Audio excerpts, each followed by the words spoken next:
Physical law and personal agency. Our physical laws are a description, usually mathematical, of what normally happens under certain given conditions. This is surely obvious from the very first example that Hawking gives in his book. The sun rises in the east. But this law does not create the sun, nor the planet Earth with east and west. It is descriptive and predictive, but not creative.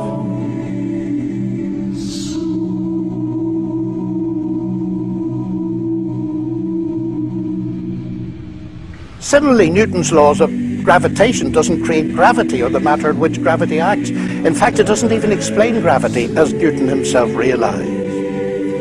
But it's even worse. The laws of physics cannot even cause anything to happen. Newton's celebrated laws of motion never caused a pool ball to race across the table. That can only be done by people using a pool cue and the action of their muscles. Suppose, to make matters clearer, we replace the universe by a jet engine, and we are asked to explain it. Shall we account for it by mentioning the personal agency of its inventor, Sir Frank Whittle? Or shall we, following Hawking, dismiss personal agency and explain the jet engine by saying it arose naturally from physical law? Now, this would be absurd. It is obvious we need both levels of explanation in order to give a complete description. It is also obvious that the scientific explanation neither conflicts nor competes with the agent explanation. They complement one another. It is the same with explanations of the universe. God does not conflict or compete with the laws of physics as an explanation. God is actually the ground of all explanation, in the sense that he is the ultimate cause in the first place of there being a world for the laws of physics to describe. Now, there's more to this, because the laws of physics can explain how the jet engine works, but not how it came to exist in the first place. Jet engine needed the intelligence and creative engineering work of Whittle. Indeed, come to think of it, the laws of physics plus Frank Whittle could not actually produce a jet engine on their own. There also needed to be some material subject to those laws that could be worked on by Whittle. Matter, ladies and gentlemen, may be humble stuff, but it is not produced by laws. I submit to you that the world of strict naturalism, in which clever mathematical laws all by themselves bring the universe and life into existence, is pure science fiction. Pure science fiction. Now, Hawking here echoes Peter Atkins, a colleague at Oxford, a well-known atheist who believes that space-time generates its own dust in the process of its own self-assembly. Atkins dubs this the cosmic bootstrap principle, referring to the self-contradictory idea of a person lifting himself by pulling on his own bootlaces. Philosopher of religion Keith Ward is surely right to say that Atkins' view of the universe is as blatantly self-contradictory as the name he gives to it, pointing out that it is logically impossible for a cause to bring about some effect without already being in existence. Ward concludes, between the hypothesis of God and the hypothesis of a cosmic bootstrap, there's no competition, there's no competition, there's no competition. We were always right to think that persons or universes who seek to pull themselves up by their own bootstraps are forever doomed to failure. What perhaps all this goes to show is that nonsense remains nonsense even when talked by world-famous scientists.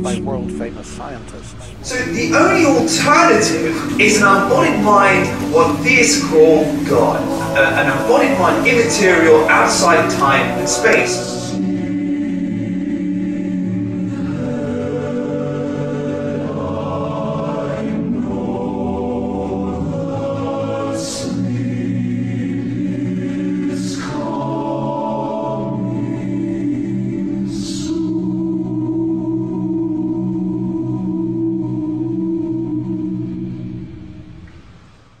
So there's a God.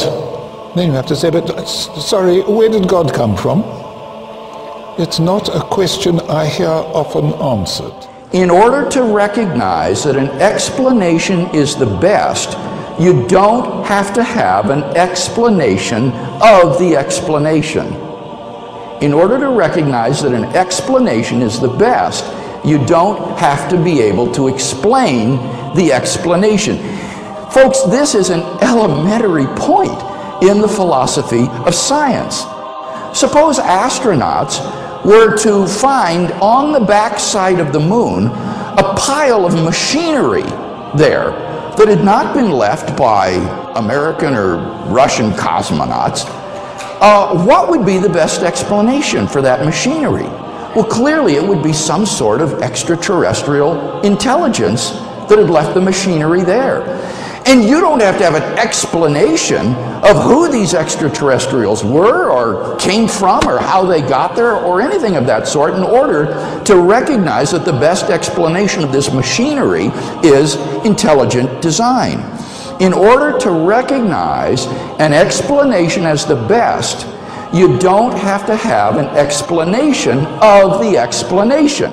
In fact, when you think about it, requiring that would immediately lead to an infinite regress of explanations.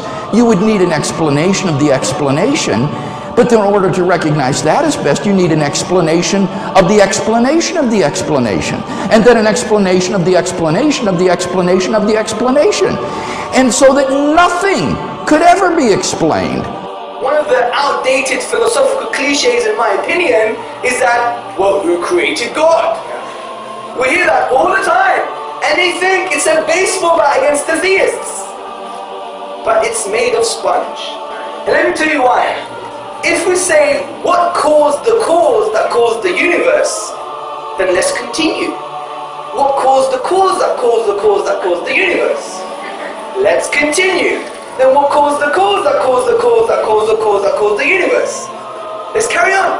Then what caused the cause that caused the cause that caused the cause that caused? And that goes on and on and on backwards. But at one point, I have to have an uncaused cause, or there would be nothing in existence today. Think of a string of dominoes.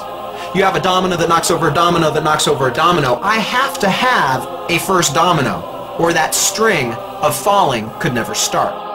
So in essence, to claim who created God or what caused the cause of the universe is the equivalent of saying that we don't have a universe. That we don't have a universe. Remember the premises of the argument I gave. Everything that begins to exist has a cause. Something cannot come into being out of nothing. But if something is eternal and timeless, then it doesn't fall under that first premise. It doesn't need a cause. And the concept of God is the concept of an eternal, self-existent, necessary being, and therefore the answer is simply that God is uncaused. He is self-existent. Dear Dr. Craig, one of the objections which has been raised is the first law of thermodynamics, the rule that matter and energy can only be rearranged, or in other words, that matter is neither being created nor destroyed. Yeah. What's funny about this objection is that this is not an objection to the existence of God. This would be an objection to the Big Bang theory of the origin of the universe. It would show that the Big Bang theory of the origin of the universe is false, because according to that theory, all matter and energy, even space and time themselves, came into being at the moment of the Big Bang, and are therefore not eternal. They haven't always been there in the past. So if these fellows were right, all contemporary cosmologists who believe in the Big Bang theory of the origin of the universe would be contradicting the laws of thermodynamics, and that's hardly the case. Why? Well, because the laws of thermodynamics, in particular the law of the conservation of matter and energy, only applies once the universe comes into being. It applies at every moment, at every time, and every point in the universe. But it doesn't apply to the origin of the universe itself. And that's why cosmologists don't consider that the law of conservation of energy and mass is violated by the Big Bang theory of the origin of the universe.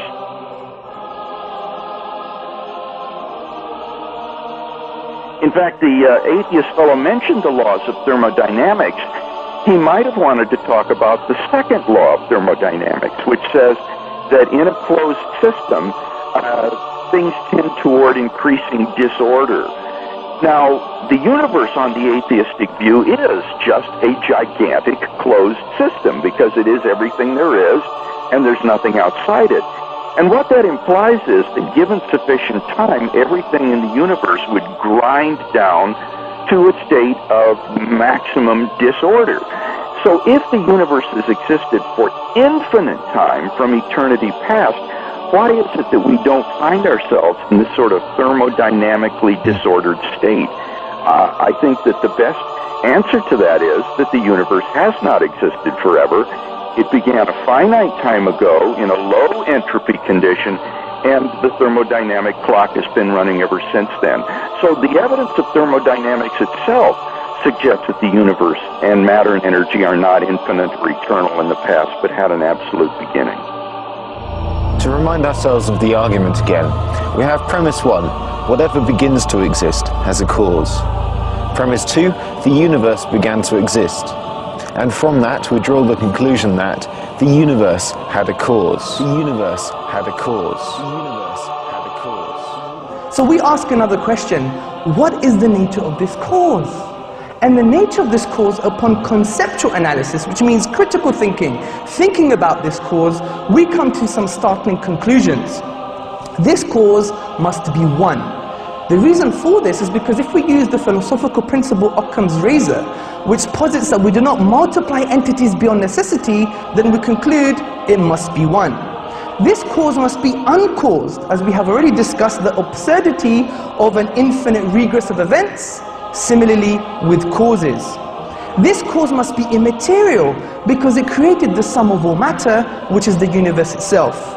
Significantly, brothers, sisters and friends, this cause must be personal. The reason I'm saying this is how else can an eternal cause bring into an existence a finite effect, the universe that had a beginning in time? It must have chosen the universe to come into existence, and choice indicates a will, and a will indicates a personality. So, we have concluded the traditional view on God, that a transcendental, immaterial, uncaused, eternal being exists. Being exists. Being exists.